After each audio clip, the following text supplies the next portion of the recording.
Namanya Mari Salaman. Ketika mendengarnya, saya hampir tidak percaya. Betulkah itu nama orang? Betapa lucu namanya.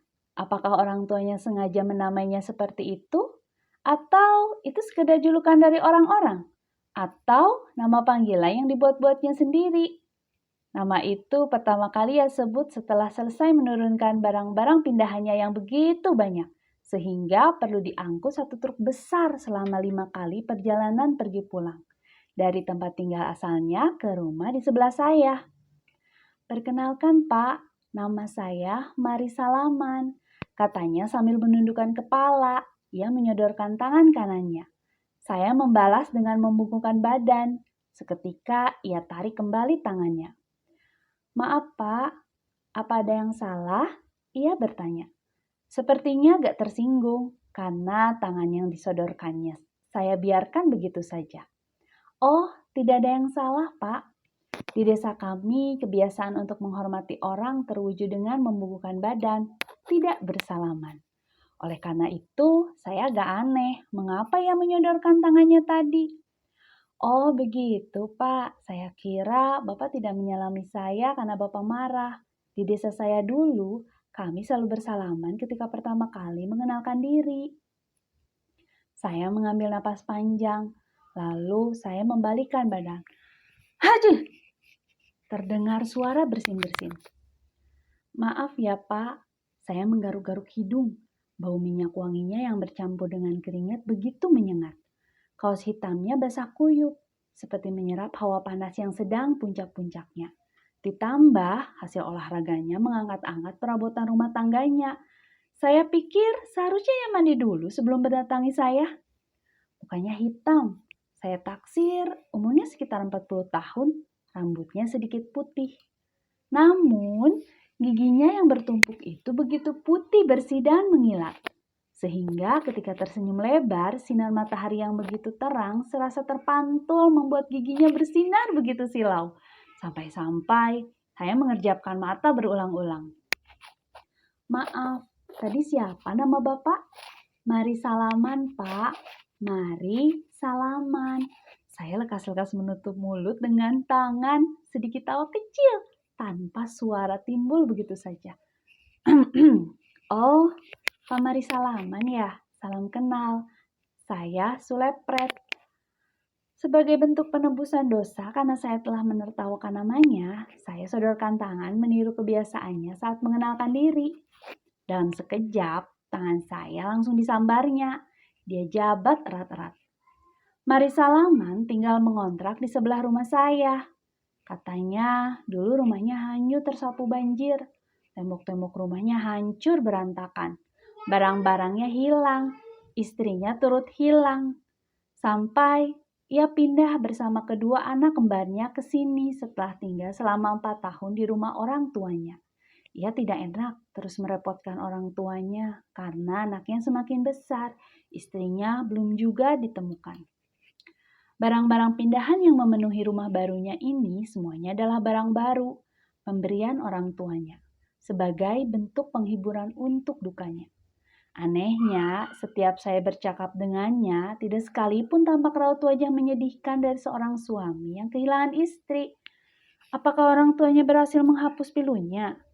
Atau ia sudah tidak mencintai istrinya, sehingga kehilangannya dianggap lalu begitu saja? Atau ia hanya berpura-pura kuat agar tetap tegar terlihat di depan kedua anak perempuannya yang masih 4 tahun itu? Kesedihan tidak boleh berlama-lama, Pak. Hidup harus terus berjalan. Bila saya sedih, kasihan kedua anak saya, katanya di akhir curhat malam itu di tengah barang-barang yang masih berantakan. Ia sengaja mengajak saya masuk rumahnya. Mungkin tidak enak karena saya telah sedikit membantunya menurunkan barang-barang dari truk. Segelas teh, beberapa potong pisang goreng yang dibeli dari warung sebelah, dan sebungkus rokok dia sajikan di meja ruang tamunya. "Terima kasih ya Pak, sudah membantu." "Sama-sama, namanya juga tetangga, bantu-membantu itu wajib bukan?" Kedua anaknya yang sedari dalam truk sampai masuk rumah masih tertidur pulas, sehingga ia harus menggendongnya satu persatu. Tiba-tiba terbangun lalu datang menghampiri.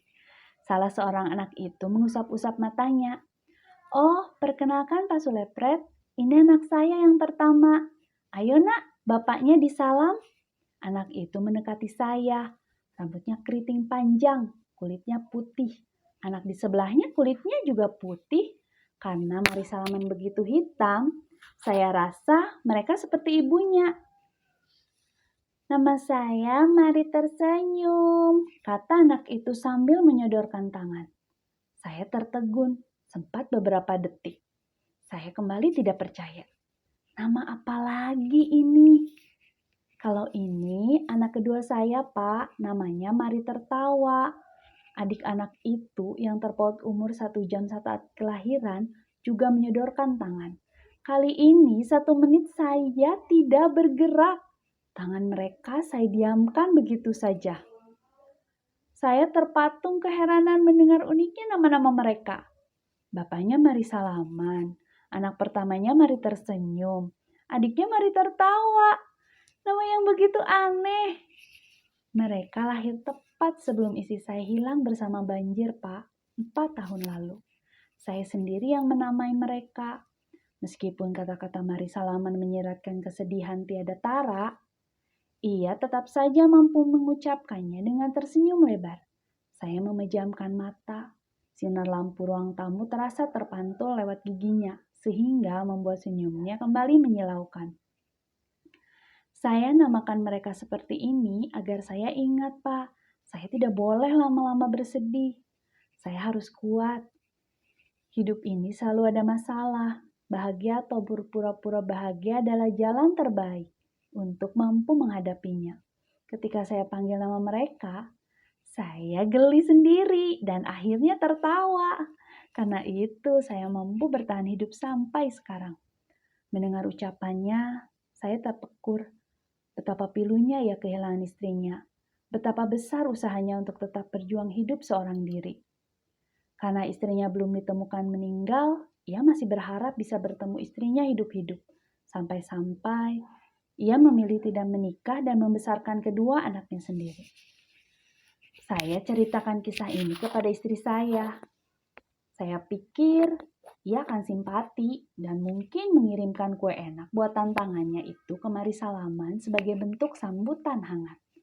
Tetapi ia hanya cemberut, menekuk muka seolah-olah mengabaikan ucapan saya. Sungguh berbeda dengan Mari Salaman dan anaknya yang selalu tersenyum. Kehadiran Mari Salaman dan kedua anaknya di desa kami sungguh memberi dampak baik. Sebagai orang baru, sehari setelah selesai benar ia merapikan seluruh barangnya, ia mendatangi rumah warga satu demi satu. Disalaminya mereka dengan begitu ramah, dan warga sepertinya membalas pula salamannya. Terbukti ketika pertemuan seluruh warga di balai desa, para warga tidak sungkan saling bersalaman, meniru kebiasaan Mari Salaman.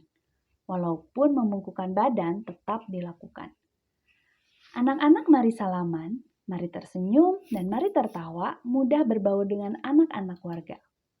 Mereka bermain-main di halaman balai desa, sambil tersenyum, kegirangan, dan tertawa terbahak-bahak. Ketika temannya jatuh, mereka tersenyum. Ketika temannya diejek, mereka tertawa. Ya, begitulah betapa indahnya kehidupan anak-anak yang mudah bahagia tanpa membawa perasaan. Tidak seperti orang dewasa. Hanya tertawaan dan senyuman yang menyelimuti hidup kedua anak itu. Sepertinya mereka mulai lupa akan derita kehilangan ibunya. Para bapak, termasuk saya dan Mari Salaman, menggelar rapat pertemuan membahas program dan kegiatan desa ke depan. Beberapa ibu saling berbincang di salah satu ruang. Sesekali terdengar gelak tawa ibu-ibu yang entah membicarakan apa. Ibu-ibu kalau sudah ngomong memang selalu asik. Namun, istri saya tetap saja cemberut. Sepulang rapat, ia masih menekuk muka. "Senyum dong, Bu," kata saya sampainya di rumah sembari tersenyum. Ia tidak menjawab. "Kenapa, Bu?" "Sini, mana dompetmu?"